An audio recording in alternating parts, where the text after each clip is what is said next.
No matter how close your family is or how distant, some experts say one thing is certain. How you act today and tomorrow directly relates to where you came from.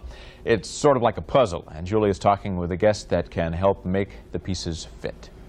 John Bradshaw writes about the family and says once you understand the family you came from, you'll better understand yourself. First things first, Mr. Bradshaw has a series running on PBS by the same name, Bradshaw on the Family. And let's clear one thing up. What makes you an expert on the family? Well, I've counseled people for 20 years. Family's a great issue in my own life. I have a master's degree in psychology. I ran the Palmer Drug Abuse Program for 4.5 years where we work with family dysfunction. So I don't know that I'm an expert, but I certainly have strong opinions about the family. We all have our phobias, we all have our neuroses, but people have these from where they came from. They learn it from their parents, is that what you're saying? From their sisters, their brothers, who they live with? Well, the family is a system. That's the great idea. That's the revolutionary idea. The last 40 years, we've come to understand families are like mobiles. One part of the family's in trouble, all the family's in trouble. Like I come from an alcoholic family. I'm an adult child of an alcoholic. What we know is 30 years later, you're still impacted by the system that you came out of. Well, you're not just talking about physical addictions, you're talking about emotional addictions too. Like what? Well, you can be addicted to rage. Rageaholic fathers can dysfunction a family every bit as much as alcoholic fathers. You can be addicted to sadness. You can be addicted to joy.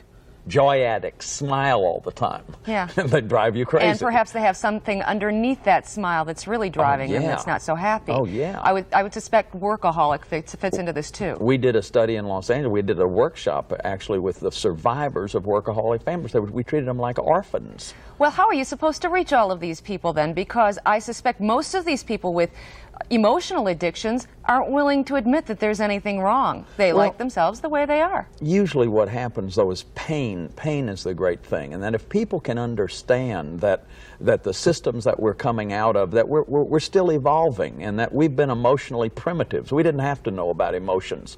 I mean, survival was the issue 100 years ago. Today we've got leisure, and so emotional intimacy has become much more an important part of human life. But if you really get down to it, I suspect that most people cover up that pain you're talking about and don't admit that it's really there. Yeah, so the more we can say, look, we've all got this, it's okay to come out. And this, like the movements that are going on today, the adult children movement and the movements in sharing and group consciousness and all of that, those are great things that are happening so that people can go and be with another kind of family, another kind of network, and be honest with each other. Are you supposed to work on bettering yourself through a family unit, or is it okay to work on this just by yourself, recognizing there are things about yourself you'd like to change? Well, it's most ideal if you can have your whole family working on it, but a lot of us can't. I've done a lot of therapy on myself over the years, but the rest of my family really haven't. So it's hard for me to relate to them in terms of the new awarenesses in my life. Now, I'm not saying I'm better than they are, but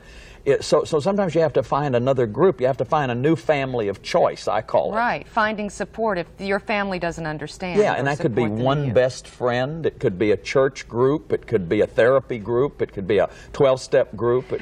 Have you ever run across somebody who said, well, I'll get into this program or I'll read this book, I'm not sure I really need it, and seen some great changes? Oh, yeah. For instance? Yeah. Well, I mean, all of us have a mask that we wear, and it's appropriate to do that. I mean, to have good boundaries, we have to be able to trust each other. Sure. And I warn people, don't be going someplace too quickly and becoming vulnerable until you can trust that place. But I've seen a lot of people who say, well, I have this brother that has this problem. I want to find out about it. Yeah. And then they start finding out about it, and they say, well, God, that guy did it. I share a lot about my own life. Like, I'm a 22-year recovered alcoholic. I come from a very dysfunctional family.